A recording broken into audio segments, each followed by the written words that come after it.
Olá, eu sou Paulo Silveira, sou CEO da Lura e a gente está aqui em mais um episódio de Guia de Carreira, o nosso Tech Guide. Dessa vez de Node.js. E para a gente conversar sobre a carreira em Node, eu tô aqui com a Juliana Moazei da Lura. Tudo bom, Juliana? Tudo bom, Paulo? Eu tô também com o William Queiroz, que é dev lá no Neon e também instrutor da Lura. Tudo bom, William? Tudo bom, Paulo. Muito obrigado aí pelo convite. Queria agradecer. Estou um pouco nervoso, mas acho que vai fluir a conversa. Iniciante. E também tô com a Jaqueline Oliveira, a Jaque, que também é instrutora na Lura. Oi, Jaque. Tudo jóia, Paulo. Prazer estar aqui de novo nesse papo. É muito bacana a gente poder conversar aqui no YouTube em mais um episódio, porque acho que a dúvida muito comum entre pessoas que estão na carreira, independente do momento, é: o que eu estudo agora? Então, uma dúvida muito frequente de alunos da Lura ou de quem está próximo da Luraverso é: qual que é o meu próximo passo? Então, não é à toa que a gente criou o site do techguide.sh, que é um guia de carreira para diversas linguagens e stacks. E certamente Node.js é uma das muito visitadas, e a gente está aqui para tirar as dúvidas desse T, que você pode acompanhar com a gente na sua tela. Às vezes vai aparecer aqui, ó, a produção que está aqui fazendo essa gravação, está trazendo para você na tela esses flashes desse T, que você pode não só acompanhar no site, não só visitar esse site, como você pode fazer o download, ver o código-fonte, você pode exportar para Markdown, você pode exportar para Google Docs. E eu quero começar essa conversa por esse nível 1 de profundidade do T, do Node.js. Eu estou abrindo aqui e uma pergunta que o Fabrício Carraro, que está tocando bastante do Tech Guide, que tem feito aqui a pauta para a gente, ele colocou: quando a gente vai estudar Node.js e as pessoas vão conversar, poxa, agora eu vou trabalhar no back-end com JavaScript, que tem muito mercado de trabalho, você começa a ver nesse T do Tech Guide, e aqui o pessoal da Lura, junto com o da FIAP, da PM3, colocou, tem muita coisa de JavaScript. Então, ao mesmo tempo que tem Node.js fundamentos, tem também JavaScript, tem até orientação a objetos, tem JavaScript e manipulação de erros. E aí dá aquela impressão: eu estou estudando Node, eu estou estudando JavaScript, e eu queria saber de vocês. O que eu estudo nesse começo, no nível 1, de JavaScript e de Node? Preciso saber diferenciar essas coisas, tudo fica misturado na minha cabeça. Quais são os pontos importantíssimos da linguagem e do framework / biblioteca que eu preciso conhecer? Eu amo responder essa pergunta. Então, qual que é a diferença entre Node e JavaScript? Uma coisa é uma coisa, outra coisa é outra coisa? A linguagem é JavaScript, sempre. O que a gente precisa entender é o que é o Node e por que o Node foi criado, né? A gente tem bastante conteúdo na plataforma sobre isso. O importante agora aqui o Node, ele é, digamos assim, uma ferramenta de execução do JavaScript. Assim como o navegador é uma ferramenta de execução do JavaScript, né? A gente está acostumado a só ver o navegador como um lugar onde você acessa sites. Estou acessando aqui o site de qualquer coisa. Mas ele, essencialmente, é o lugar onde... Ele é o lugar, né? Ele é a ferramenta que o computador usa para executar código JavaScript. Então, o JavaScript, a linguagem é a mesma. A diferença é o ambiente de execução, digamos assim.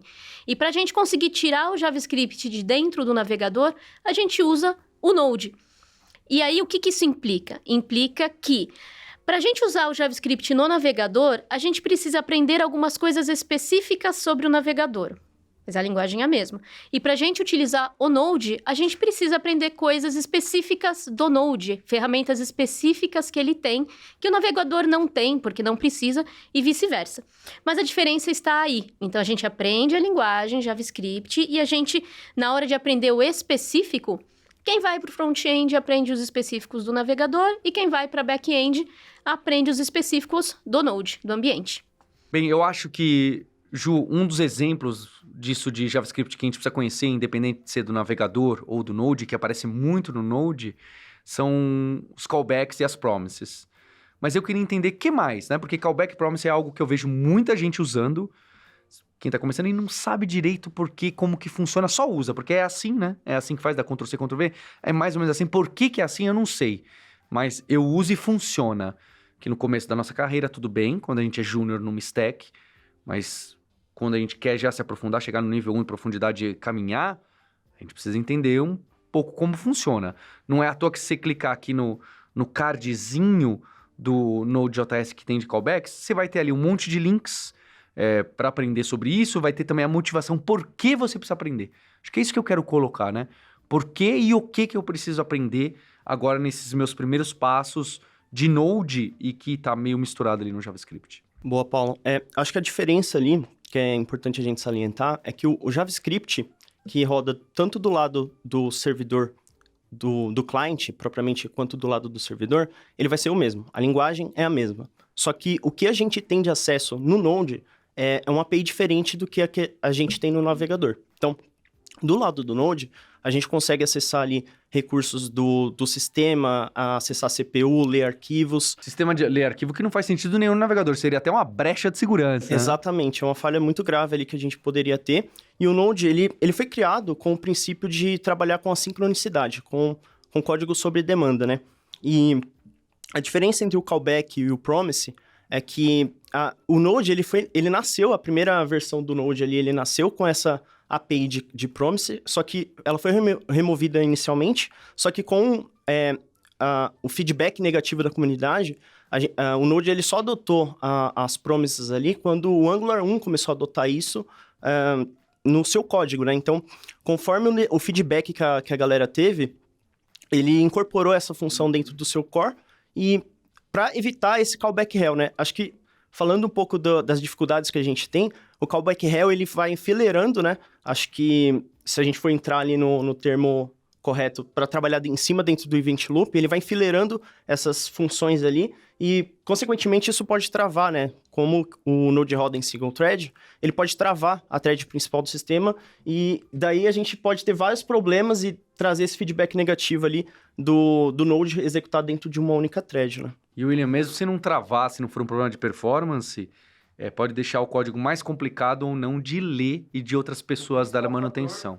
O principal fator foi a dificuldade de manter essas funções, né? Acho que o código hoje, trabalhando com Promise, ele é muito mais legível, muito mais fácil da galera incorporar e criar outras bibliotecas a partir disso. Acho que quando começou e não tinha essa Promise incorporada dentro do core, a gente tinha várias abstrações, né, da comunidade para poder facilitar o uso de callback com o estilo de Promise. Então, de novo, voltando acho que o TC39, né, ele entendeu como que a comunidade estava lidando ali com essa parte das promises e incorporou dentro do seu core para facilitar a vida de quem está desenvolvendo. Eu não sabia disso, que o padrão do JavaScript, o TC39, olhou como o Node estava fazendo algumas coisas e falou, vamos colocar na linguagem. Isso, com certeza, há muitos anos. O TC39, ele tem um papel muito importante ali de trazer novas features para dentro da linguagem do JavaScript, através do ECMAScript, né? Então, ele olha o que tem de melhor dentro da comunidade ali, em outras linguagens,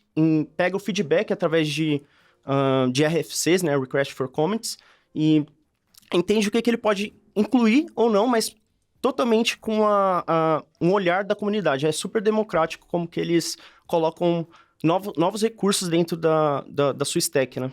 É bacana que a gente está vendo que já no nível 1 tem uma gama de coisas para aprender, né? A pessoa está saindo ali de lógica de programação, aprendendo a como resolver os problemas, né? Como dar lógica, dar sequência ali aos passos, ao que ela precisa resolver, e já surge tanto conceito, né? Essa parte de event loop, callback. Então, no nível 1 já tem um guia ali, uma série de conceitos que a gente precisa ver para conseguir trabalhar bem e fazer um código legível e dar os primeiros passos para desenvolver bem, né? Usando o JavaScript, Node. E isso é interessante também, porque quando você começa a falar, loop de eventos e tal, a pessoa tem que parar e começar a pensar um pouco e estudar um pouco sobre, além de você escrever variável e função, eu preciso entender isso aqui mais para trás, entender como que a coisa funciona por baixo dos panos, não é só o código que eu escrevo, como ele é executado. Então, já pega ali, e aí você vai incorporando esses conhecimentos aos poucos, né? Então, por Por que eu tenho que fazer? O que é uma promessa? Por que existe código assíncrono? Como é que as coisas se empilham, né, na fila, né, na pilha de eventos? E como é que o Node lida com isso? Porque o Node vai lidar de uma certa forma. Outras linguagens usam isso de outra forma. Como é que essa linguagem usa? Como é que essa linguagem usa? E por aí vai. E aí a gente vai construindo um corpo de conhecimento, digamos assim. E então, além dessa parte de assíncrono, callback, funções que a gente precisa conhecer bem, tem aqui uma lista no Track Guide com os itens, inclusive. Tem um pouco isso de orientação a objeto, isso das bibliotecas principais e também o que é de fundamental do Node para a gente conhecer nesse primeiro momento. Para eu poder fazer uma aplicação básica, o que eu preciso conhecer? Além dos fundamentos do JavaScript, que esses não...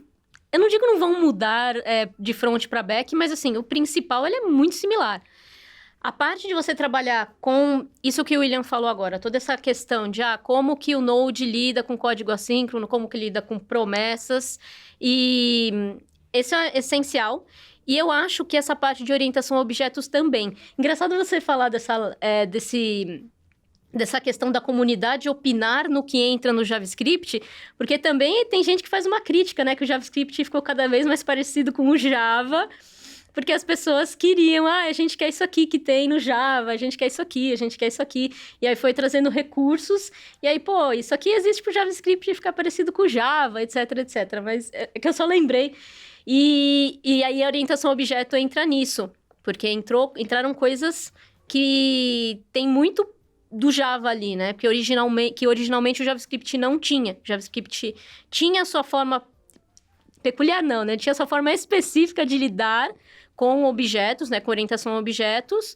Mas aí, a partir das atualizações, aí foram adicionando outros recursos. E o JavaScript também tem isso de que as mudanças vão se empilhando, né? Nas versões do Node, né? As mudanças se empilham, mas o JavaScript ele não consegue tirar, né, coisas antigas com a facilidade que as outras linguagens têm. Embora o Node, como o Node roda, não é no navegador, ele consiga, né? Mas muitas coisas acabam ficando, então o JavaScript também tem essa característica de empilhar formas de fazer as coisas.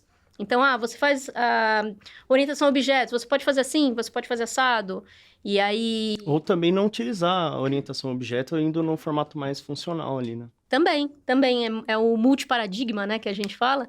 Então, JavaScript também, quero fazer as coisas com orientação a objetos, quero fazer de forma funcional. Orientação a objetos, como é que eu faço? Eu faço assim, eu faço assado. Posso usar protótipo, posso usar classe, etc, etc. Acho que é legal acompanhar muito a evolução de como que o JavaScript nas últimas versões está caminhando. E é muito legal ver que a comunidade ela tá levantando pontos ali, né? De que o JavaScript, o Node, ali não tem recursos nativos. E esse olhar, ele possibilita que a linguagem vá cada vez mais longe, né? Acho que nas versões mais recentes foi adicionado uma suíte de teste nativa. Coisas que a gente não tinha no Node antigamente, né? Então, quais são as linguagens que tem isso? Acho que o Golang, ele faz isso muito bem, né? Acho que, consequentemente, a gente vai ter alguma coisa aí para fazer o lint de código e evitar que a gente consiga subir coisa que não era para estar ali. Acho que o TypeScript, ele tem um pouquinho desse papel, né? De evitar de que o nosso bundle ali, ele não tenha código com code smells, com vulnerabilidades, né? Mas isso fica muito mais por conta do desenvolvedor e não da linguagem, né? Então, acho que as versões mais recentes do Node ali, junto com o JavaScript, ele está se preocupando ainda mais com essa questão de trazer mais coisas para o core, né? E trabalhar de maneira nativa junto com a suíte de testes, enfim. Acho que cada vez mais a gente vai vendo essa movimentação aí para o core mesmo ficar um pouquinho mais robusto. E, William, o que eu preciso desses ainda fundamentos no Node para colocar uma aplicaçãozinha no ar? Isso se eu quero criar um serviçozinho ou responder uma chamada web, eu não sei se eu já vou pegar um nível 2 de profundidade, mas queria saber o que tem do Node, do core do Node, para eu mapear uma URL, pegar uma requisição HTTP, fazer uma chamada para algum banco de dados, seja relacional ou não relacional, e devolver um JSON. O Node sozinho é suficiente para mim? Esse core aqui que tem aqui no Tech Guide aqui no Guia de Carreira Node.js Fundamentos é suficiente ou já preciso começar a fazer importe e dependência de 1000 pacotes NPM, etc? Acho que, como eu comentei, o Node em si, ele sempre trouxe alguns pacotes nativos, né? Para a gente conseguir trabalhar um pouco mais próximo dessa camada da web. Então, a gente não vai precisar instalar um Express da vida já logo de cara. Então, o Node ele tem um módulo HTTP padrão para poder lidar com requests e tal. Se você criar hoje um arquivo server.js e rodar ele com o Node, importando esse módulo, a gente já consegue subir um servidor web, responder as chamadas HTTP. Só que, beleza, quando é que eu começo a utilizar o Express ali, né? Acho que para a gente fazer um mapeamento de rotas fica um pouquinho mais complicado usando os módulos nativos. Até dá. Mas, a princípio, o porquê que essas bibliotecas existem, né? Para facilitar um pouquinho mais a vida do desenvolvedor para lidar com esses módulos nativos ali do Node. Então, se porventura um mapeamento de rotas, para fazer isso utilizando o módulo HTTP padrão, a gente tem que trabalhar com regex e tal. Então, o Express, ele trabalha um pouquinho melhor essa questão, né? Acho que eu estou usando o Express como referência aqui, que é um dos mais utilizados para criar servidor HTTP. Mas sim, a gente tem bastante recurso. Acho que para lidar mesmo com a parte do sistema, a gente tem o FS, o PEF, a gente consegue fazer leitura, trabalhar com streams, né? Acho que o Node, ele nasceu com esse intuito, o pessoal tem muito medo de trabalhar com isso. Ele não nasceu com o propósito de criar API, chat, que são coisas que a gente vê mais sendo utilizadas dentro da web, né? Mas acho que é muito legal, tipo, dos fundamentos, a gente entender o que o Node já oferece por padrão, ao invés de sair instalando as bibliotecas, né? Não é de todo mal a gente querer utilizar alguma coisa, mas é importante primeiro fundamentar a base para antes de colocar uma lib ali no seu projeto, entender também quais são os percalços, né? De incluir algumas coisas. Acho que não foi muito... aliás, foi muito recente aqui que a gente teve um módulo de eventos, eu acho que do Node que foi hackeado, e isso porque continha diversas dependências ali que possibilitavam, né, colocar vulnerabilidades no código, e às vezes a pessoa instalou essa biblioteca sem nem saber e acabou tendo prejuízo ali por não ter essa visibilidade. Então, dos fundamentos, eu acho que vale a pena entender quais são esses módulos, né, que a gente pode trabalhar de maneira nativa e como que a gente consegue tirar maior proveito deles sem nenhuma dependência externa. E você pode contribuir no nível 1 de profundidade desse guia de carreira do Node.js. A gente está esperando sua ajuda, seu comentário e entender o que você acha que uma pessoa poderia priorizar, o que você acha que uma pessoa poderia deixar para um pouco depois desse momento inicial no Node. Chegamos no nível 2 de profundidade do guia de carreira de Node.js. É o Tech Guide, que você tem aqui acesso ao site. E descendo esse T, não é? A gente selecionou aqui... o pessoal da Lura, vocês e muita gente, a gente chegou nesse guia de aprendizado do que a gente acha que é importante no seu segundo passo no Node. E me chama a atenção aqui 2 ferramentas, tem várias, mas em especial que eu ouço, eu que não sou de Node, ouço bastante, que é o Express e que são as ferramentas de ORM, de acesso aos bancos de dados relacionais ou não tenho certeza como que funciona do Node. Então eu queria entender de vocês o que eu preciso saber. Para que serve rapidamente o ORM e o Express? E o que no primeiro momento eu preciso saber? Porque eu estou querendo criar uma aplicação web ou um microserviço que está no nível 3. Se eu quero criar uma aplicação web, a gente está falando, as pessoas não querem admitir, mas elas estão falando de CRUD. E para isso a gente precisa pegar requisições HTTP, saber pegar parâmetros, saber pegar tudo que foi passado na URL, mapear essas URLs para controllers, para comandos, e daqueles comandos, provavelmente, trabalhar bases de dados, seja chamando outros microserviços, seja diretamente colocando dedo em bancos de dados relacionais ou não. O que é Express? O que é ORM? São bibliotecas? Eu preciso Node, install, NPM?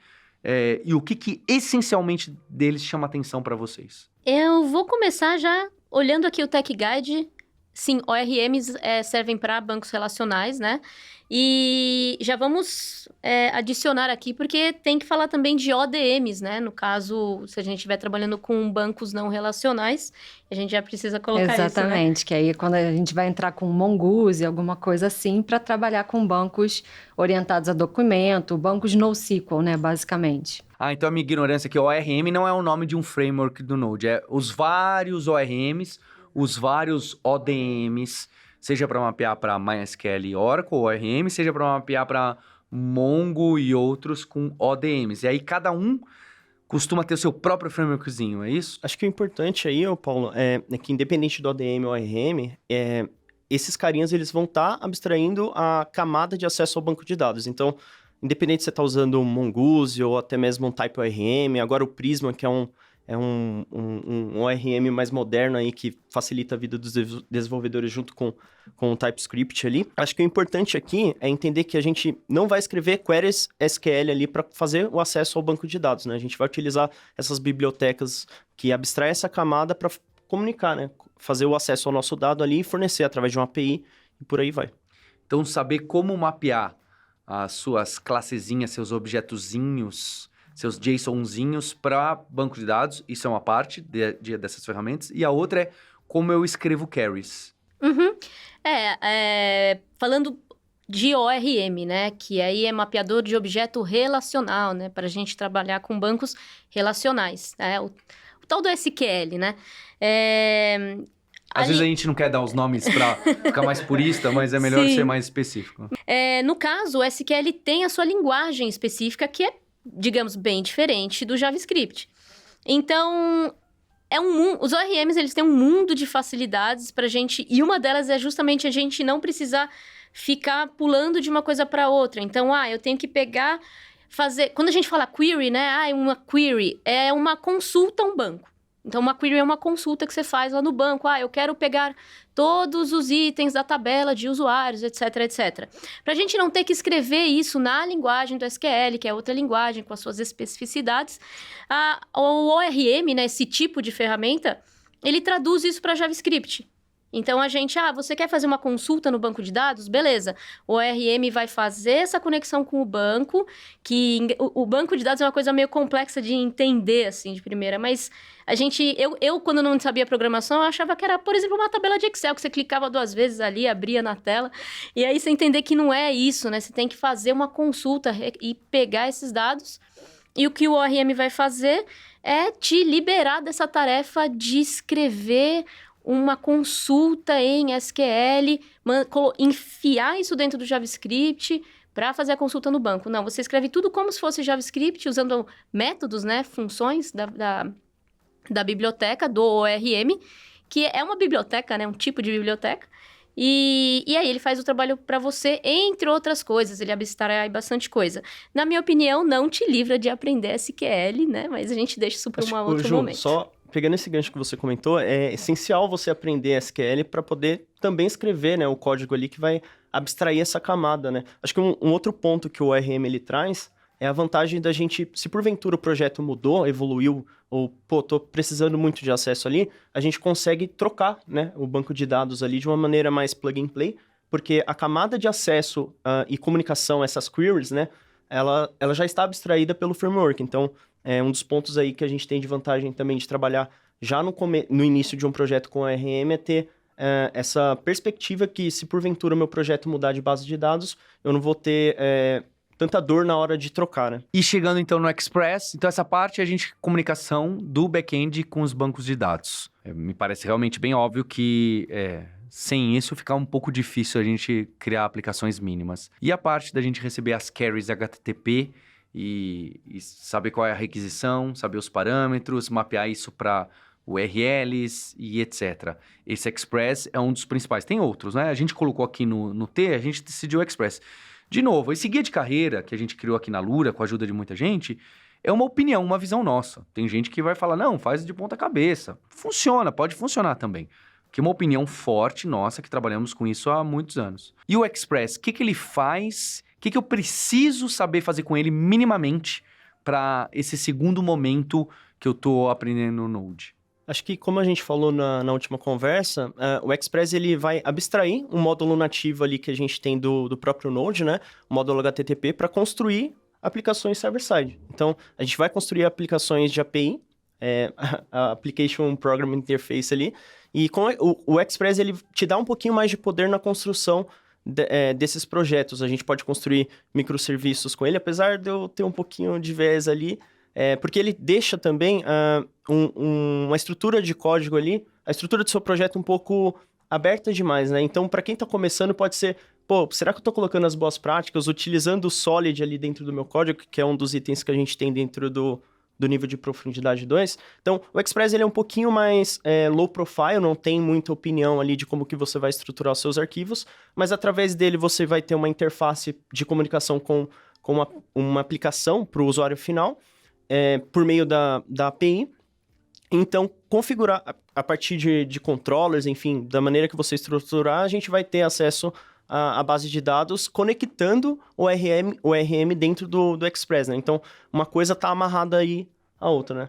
Isso, e é legal você ter comentado isso, porque justamente é o que tem na página principal dele, né? Que ele é não opinativo, ele deixa o desenvolvedor seguir com a abordagem que quiser, diferente de alguns frameworks que você é obrigado a escrever dentro de um padrão, dentro daquela prática, né? Então, ele é minimalista e tal, e muitos outros frameworks usam ele como base, né? Acho que um exemplo desses frameworks que a gente tem mais da atualidade é o Nest.js. O Nest.js, ele utiliza o Express por baixo dos panos, mas ele também possibilita que a gente utilize outras bibliotecas, né? Eu vou até dizer assim, porque o framework eu tenho um olhar um pouquinho mais que ele te dá essa construção, né? Essa arquitetura do projeto um pouquinho mais robusta. Então, a gente consegue utilizar dentro do Nest o Fastify, o Rap.js. Então, nesses frameworks que são opinativos, é muito mais difícil a gente colocar uma arquitetura, um clean architecture, por exemplo. Acho que dos últimos comentários que eu vi pelo Twitter, a galera falou, cara, matar formiga com bazuca, né? Que nem no último podcast que eu falei. Utilizar Clean Architecture dentro do Nest, sendo que ele é um framework mais opinativo. Então, se a gente está querendo explorar um pouquinho mais desses design patterns, o Express é perfeito para explorar tanto o Solid quanto Clean Architecture. Acho que outras arquiteturas também é legal citar, né? Como o Hexagonal, Porters em Adapters. Acho que ele dá muita flexibilidade ali e abstrai, né? Acho que a gente consegue focar mais ali no que realmente importa, né? Nessa camada de estudo sobre arquiteturas, né? Acho que nesse momento... eu acho que sempre que a gente vai, eu preciso aprender tal ferramenta, bom, primeiro você precisa ver para que essa ferramenta serve. Vou instalar Express, usar Express, fazer curso de Express. Tá, mas para que o Express serve? Por que ele funciona? E eu acho que aí a pessoa tem que entrar um pouquinho, pelo menos, em HTTP. Então, porque o que eu vejo muitas vezes é que as pessoas começam a codar. Mas assim, o que está acontecendo, né? O que é uma requisição? O que é cliente, servidor? Então, sobe aqui um servidor local. O que é um servidor local e para que eu preciso de um? O que é requisição? O que é resposta? Corpo da requisição, cabeçalho da requisição. O que é 404? Então, cada ponta solta que você puxa aí é um conhecimento que você precisa para entender o que o Express faz no final, né? Por que eu preciso dele no meu projeto? Como assim usar Express com outras coisas? Como assim?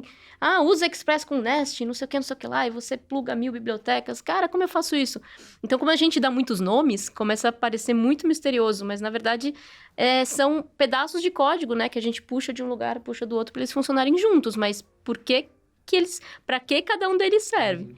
Acho que a gente vai chegar no HTTP que tá no T, né?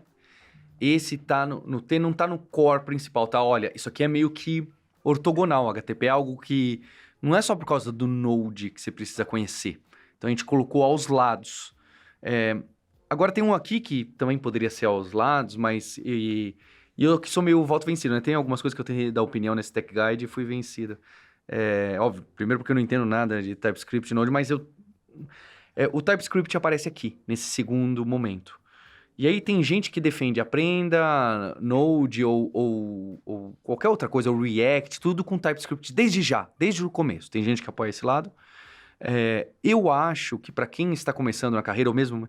Se você ainda tem que aprender o Express, ainda tem que aprender o RMI, além de tudo o TypeScript, é aquela coisa, você começa a ter muitos... A gente tentou focar no Tech Guide com a menor quantidade de itens possível, para dar só um caminho. Depois tem um monte de bifurcaçõezinhas que aí você já vai ter a pressão do seu colega. Acho que esse guia de carreira que a gente está trazendo aqui é justo para falar, olha, tá aqui um caminho que a gente da Lura e outras empresas parceiras consideramos interessante. Vai ter 1000 outras opiniões, mas você precisa seguir um caminho, senão fica aquela coisa... Não, além do Express tem o Nest, tem o não sei o quê, tem o TypeScript, tem o Solid, tem o não sei o quê. Aqui eu já acho que tem bastante. O TypeScript eu já acho pesado. E aí? O TypeScript é o momento que eu começo a pegar um pouquinho... ou eu poderia esperar mais para frente, ou eu poderia começar desde o... E aqui é justo um dos dilemas que foi criar esses guias de carreira aqui, que tem coisas que põe aqui, põe ali, não tem resposta errada, certo? Aqui foi uma foto que a gente tirou do mercado de trabalho de como a gente enxerga, não é bem certo ou errado, não é? Bom, então, eu acho que o TypeScript, ele tá bem posicionado aí nesse momento, porque acho que para quem tá começando de fato, adiciona mais complexidade mesmo para quem tá começando do que... No final das contas, o Tech Guide, ele tá bem estruturado ali para delimitar o que a pessoa precisa aprender ali, né? Então, acho que o TypeScript é uma coisa a mais que, é essencialmente utilizado aí por várias companhias e tal, mas para quem tá começando, ele vai ser mais uma barreira do que uma oportunidade ali para escrever código com qualidade, né? Eu acho que, nesse momento, o que é essencial é entender... Aí eu sempre volto, né, gente? Não fala o quê? Não se pergunte o quê? Se pergunte por quê. Por que TypeScript é importante? É porque ele existe. Se você entender por que ele existe, algumas coisas vão ficar mais claras. Aí você vai olhar, é isso que ele faz, né? Ele é um superset, que adiciona algumas funcionalidades que o JavaScript original não tem. E o foco aqui é o type, né? Que é tipo, né? Então, entender tipagem. O que é tipagem fraca, o que é tipagem forte, o que são tipos de dados. Eu bato muito na tecla, gente, tipo de dado. Mesmo que o JavaScript não mostre os tipos de dado para você, eles estão lá. Então, você entendendo isso aí, na hora que você olhar o TypeScript, vai fazer muito mais sentido. E aí, a gente sempre volta para o fundamento, né? Tipos de dados é um dos fundamentos do JavaScript que eu sempre friso que é importante aprender, mesmo que você não tenha que escrever lá, mas ele existe. E a gente tem que e aprendendo isso, vai ficar muito mais tranquilo você entender os fundamentos do TypeScript. E aí, no futuro, quando precisar... eu realmente vou precisar trabalhar com isso? Você vai ver que não é uma coisa muito monstruosa, assim. Não é um elefante em cima do JavaScript. É um complemento ao JavaScript. E aí, acho que fica um pouco mais tranquilo. Porque o objetivo na realidade, é um complemento positivo, né? Para eliminar a complexidade, porque às vezes aplicações distribuídas, elas vão crescendo e ficando complexas, e às vezes você tem uma função que chama outra, e objetos trafegando ali, você não sabe o que é, e quando você opta por usar o TypeScript, fica mais claro ali, fica mais legível o código, né? O código fica autoexplicativo, você já bate o olho, sabe o que está passando ali, o que você espera receber num método, né? Então, tem que ser assim, de forma positiva, realmente. Muito no início atrapalha, mas depois você consegue ter todo um vislumbre de aonde aquilo pode te ajudar, né? Aquela tipagem forte. Acho que o ponto-chave que a Jaque trouxe aqui é quando eu estou trabalhando em projetos produtivos e eu tenho muito mais escalabilidade do que quando eu estou estudando, né? Então, nesse momento é uma boa hora para você utilizar TypeScript nos seus projetos. No começo, para quem está conhecendo um pouco mais do core do JavaScript, trabalhando com Node, enfim, ele acaba sendo mais o prejudicial, como eu falei, mas em ambientes produtivos é imprescindível que você utilize para evitar certos níveis, né, de problemas ali que você tende a ter com um projeto que é escalável ao passar do tempo. E você, o que acha que pode estar aqui nesse segundo momento do Node.js? A gente está entrando no terceiro nível de profundidade do guia de carreira em Node.js, que é o nosso techguide.sh.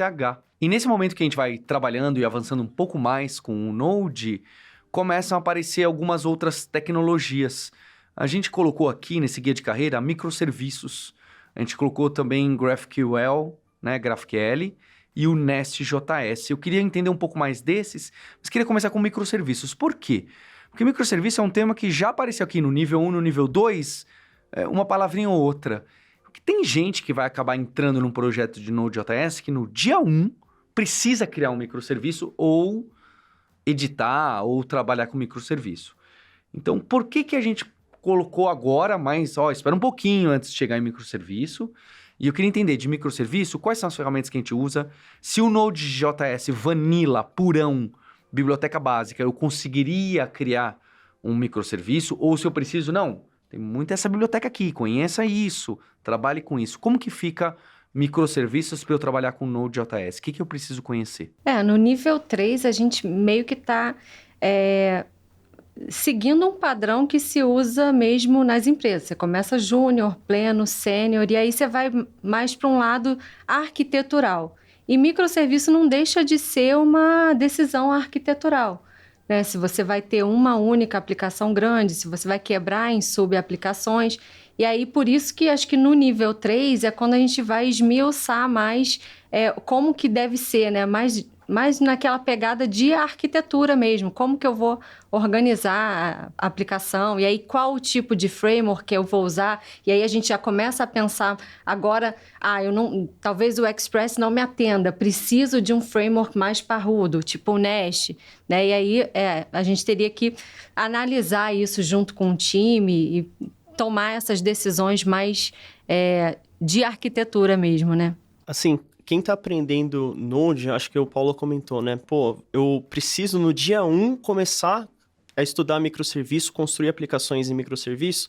A resposta é não, até porque, como a Jaque comentou, a microserviço está muito mais relacionado a uma estratégia de arquitetura para escalar aplicações e times também. Tem diversas maneiras ali da gente quebrar os serviços, mas os microserviços em si, eles são pequenas aplicações ali que são autocontidas, né, resilientes. Ela trabalha com um modelo mais distribuído dentro do ecossistema de microserviços e afim.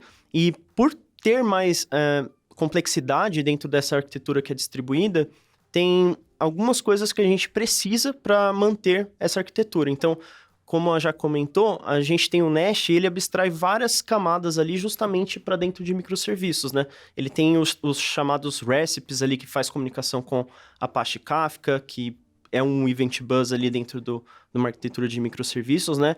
Tem o GraphQL também, ou seja, esses recipes são bibliotecas ali, módulos dentro do framework para atender justamente essa arquitetura de microserviços. Então, acho que para você decidir o que você vai utilizar para trabalhar com esse tipo de arquitetura, vale a pena explorar um pouquinho mais o framework para ver se ele já tem algo pronto, porque você, quando está dentro de uma arquitetura de microserviço, você deve focar mais nas especificidades do negócio do que necessariamente de fazer um wrapper ali para comunicar com o meu Apache Kafka, com Redis ou RabbitMQ, enfim. Então, no dia 1, eu não preciso saber trabalhar com microserviços, até porque ele envolve muito mais complexidade do que os iniciantes ali conseguem ter um universo observável ali para entender esse nível, né, de profundidade ali dentro de uma arquitetura de microserviços. Exatamente, não é só benefício, né? Tem toda uma complexidade para gerenciar a comunicação, rastreabilidade de logs, né? Como tudo vai se integrar e devolver, né? Por exemplo, uma série de requisições, como eu vou juntar todos os dados, passar para o front-end. Então, toda essa complexidade já está num nível bem mais profundo aí. Eu entendi. O que vocês querem dizer assim, a gente deixou no nível 3 porque a gente está pensando esse quadrinho de microserviços e realmente ele é agnóstico à tecnologia. É mais desses problemas arquiteturais. E não com isso eu faço uma chamadinha e recebo uma chamadinha de microserviço. Essa é a parte mais técnica, daria para pegar antes e às vezes você já está envolvido nisso, certo? Agora, como que a gente vai, a granularidade do serviço, como que a gente vai pegar todos os dados que a gente vai mandar para o front-end, se é o front-end que vai te chamar ou se ainda vai ser uma pessoa no meio que vai te chamar para agregar todos os microserviços, são decisões que a gente precisa de um pouco mais de experiência, não só com Node, como de tecnologia no geral. Precisa de um pouco mais de prática, porque a separação entre serviços não é trivial, olhando assim. Como é que eu separo? Por exemplo, o que a gente chama de um serviço? Por exemplo, você tem uma plataforma que tem que fazer X tarefas para um usuário, um fluxo de compras de um e-commerce. Como é que eu separo que partes do meu sistema... Eu gosto de falar sistema, gente. Eu acho que é da idade. Quais partes vão ser separadas? Então, o que esse serviço vai fazer? O que esse serviço vai fazer? Porque se tem uma coisa que essa parte de arquitetura de sistemas não é trivial. Então, realmente, agora a gente saiu da parte de fundamento, saiu da parte de entender como é que eu instalo uma biblioteca e uso os métodos dela para partir para a parte de decisão de produto, né? Decisão de negócio. E como que as partes do negócio vão se juntar. E aí, onde entra o Nest, que já apareceu? Onde entra o GraphQL, que também apareceu? Acho que juntando os temas de microserviço, né? A gente pode dizer que o Nest, ele é um framework muito robusto ali para cima do Node? Isso. Em cima do Node, a gente tem vários frameworks, né? A gente pode falar do Adonis, do Next. O Next eu sou um pouco adepto ali, sou bem fã de como que o projeto é arquitetado, né? Então, ele abstrai várias dessas camadas e especificidades ali que o desenvolvedor não precisaria se preocupar. Então, ele tem a comunicação, tem diferentes maneiras de utilizar a comunicação dentro de uma arquitetura de microserviços, então, tá bem amarrado, né? O GraphQL, por si só, ele é uma interface ali que é uma alternativa a REST para a gente fazer a comunicação das nossas aplicações num formato um pouco mais de agregação, né, por assim dizer, que também pode ser utilizado dentro de uma arquitetura de microserviços como o BFF ali, não Best Friend Forever, né, mas o nosso back-end for front-end, para fazer essa agregação de dados, né, bater em um ou mais serviços. Então, acho que o importante também nesse momento pegar o nível 3 ali e explorar como cada coisa se comunica. Eu acho que eu peguei o exemplo do GraphQL com microserviço, o Nest.js. Então, a responsabilidade do desenvolvedor ali, quando a gente fala de microserviços, eu acho que é atender as especificidades de nível de arquitetura, né? Para a gente ter um produto um pouquinho mais robusto. Eu acho que quando a gente falou do nível 1, a gente falou, cara, vou construir uma aplicação usando o módulo HTTP puro. Quando a gente está com uma aplicação em produção, a gente não faz isso, né? A gente utiliza várias ferramentas que abstraem. Acho que o GraphQL por si só é uma delas, junto com o Nest, Adonis, e tem N ferramentas ali que podem ajudar dentro desse overview geral da arquitetura de microserviços, enfim. Eu vou falar GraphQL porque é mais fácil, enrola menos a língua para falar. Ele surge aí como uma alternativa para juntar duas partes, né, que precisam muito conversar, né, que é o front e o back. Então, pensa que, sei lá, se o seu front-end precisa montar... Eu gosto muito de dar exemplo de e-commerce, porque ele é muito... Pra gente dar exemplo de serviço é muito bom.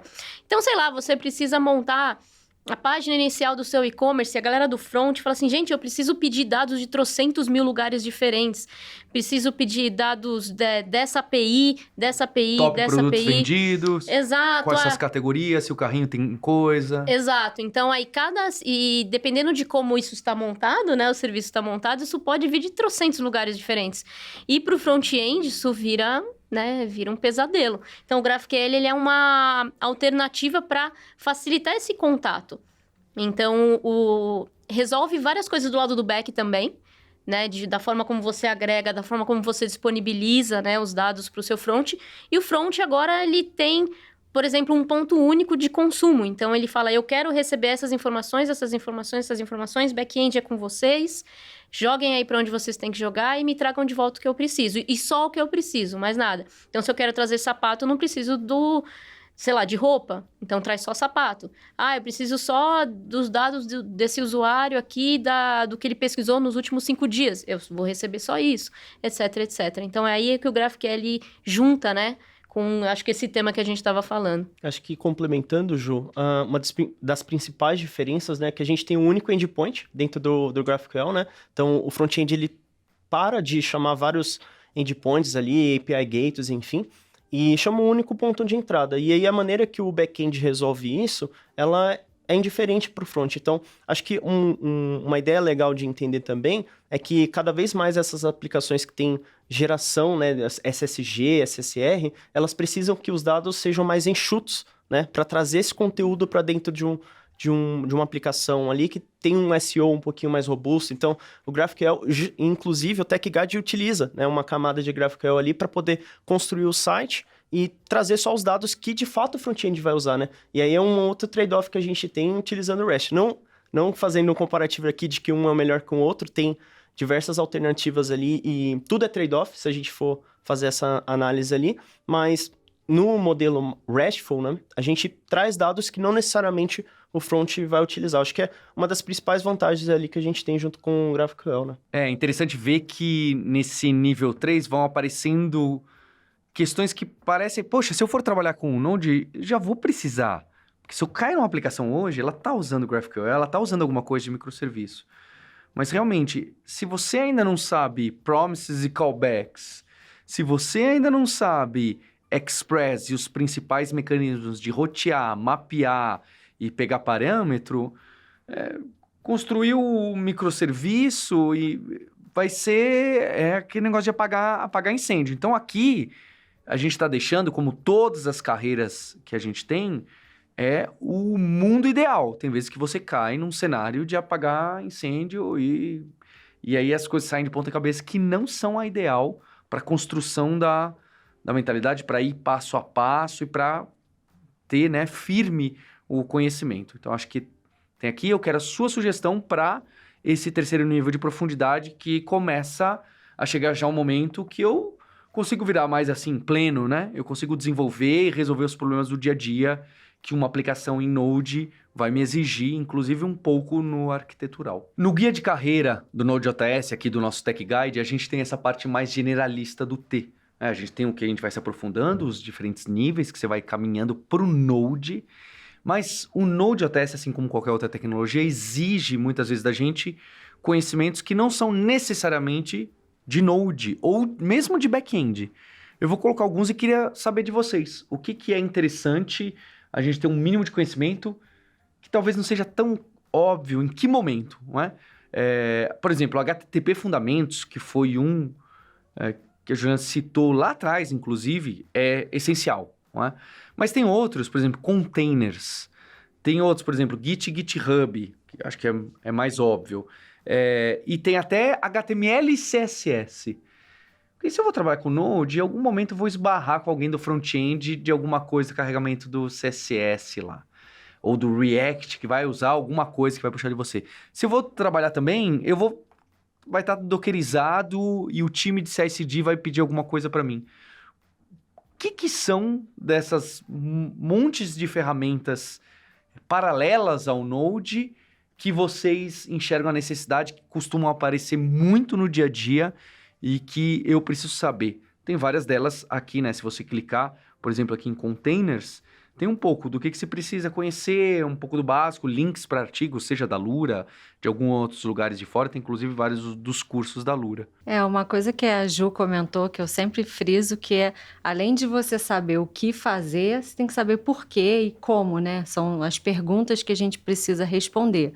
Se você vai começar a trabalhar numa empresa que está desenvolvendo uma aplicação, vai desenvolver uma aplicação, você precisa saber como que esse código é versionado, como que essa aplicação é colocada na nuvem, aonde que está hospedado, né? Quem é o time de DevOps? Então, conhecer a infraestrutura da sua aplicação, aonde você está trabalhando, o que eu estou fazendo vai para onde, né? Quem vai acessar isso, como?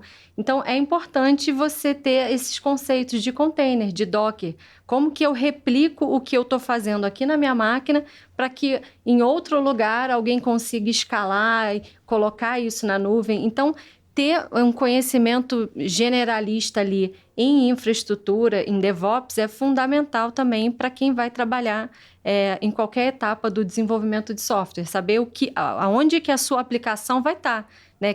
Como é que eu vou acessar, né? Como que vai funcionar e como que vai se integrar. E a parte de versionamento também, porque, afinal de contas, está todo mundo ali naquele mesmo repositório, comitando. Então, eu preciso entender, como que eu faço um branch aqui? Como eu pego esse ramo, faço a minha alteração e depois eu crio um pull request para alguém poder aprovar e me dar um feedback, meu código está ok, o que eu posso melhorar? Então, Git, container, isso é conceito assim, primordial. Acho que já desde o dia 1, né? A parte de container nem tanto, mas o Git é primordial desde o primeiro dia de estudo, talvez. E a parte de container, aos pouquinhos, né? Toda a parte de infra, você ir evoluindo e conhecendo um pouquinho. É legal que o Docker veio para combater a máxima do na minha máquina funciona. E o Docker ele vem aí justamente para você conseguir essa padronização. Nossa, isso aqui tem que rodar nesse sistema operacional, nessa versão, etc. Pô, mas cada um tem uma máquina diferente? Não, é aqui, ó. É todo mundo igualzinho para garantir que tudo funcione. Eu acho muito mágico. Paulo, o Node, ele foi muito o padrinho dos desenvolvedores full stack, né? Isso porque a gente está trabalhando com a mesma linguagem, né? Tanto do lado do front-end quanto do lado do servidor. Sem dúvida, eu falo que Rails começou um pouco com full stack, tentou ali no CoffeeScript, alguma coisa, mas quem faz Full stackão é realmente o Node, porque fica a mesma coisa. É até confuso para quem começa entender o que é back-end e front-end, porque fica tudo misturado, não é, na cabeça da pessoa. Com base nisso, a gente tá escutando novos termos por aí, né? Então tem o full stack e a Netflix lançou, acho que conceitualizou, né, no mercado o termo full cycle, né? Então, é justamente um pouco complementa, né, o full stack, só que esse full cycle, o desenvolvedor full cycle, ele tem a entrega de ponta a ponta do software, né? Então, ele está desde o começo da concepção da ideia até a entrega e monitoramento. Então, é muito esperado que o desenvolvedor ali tenha um perfil generalista. Então, ele precisa entender como que o código chega em produção, acho que casando com um pouco o que a Jaque falou, de como que o código está sendo mantido dentro da infraestrutura ali.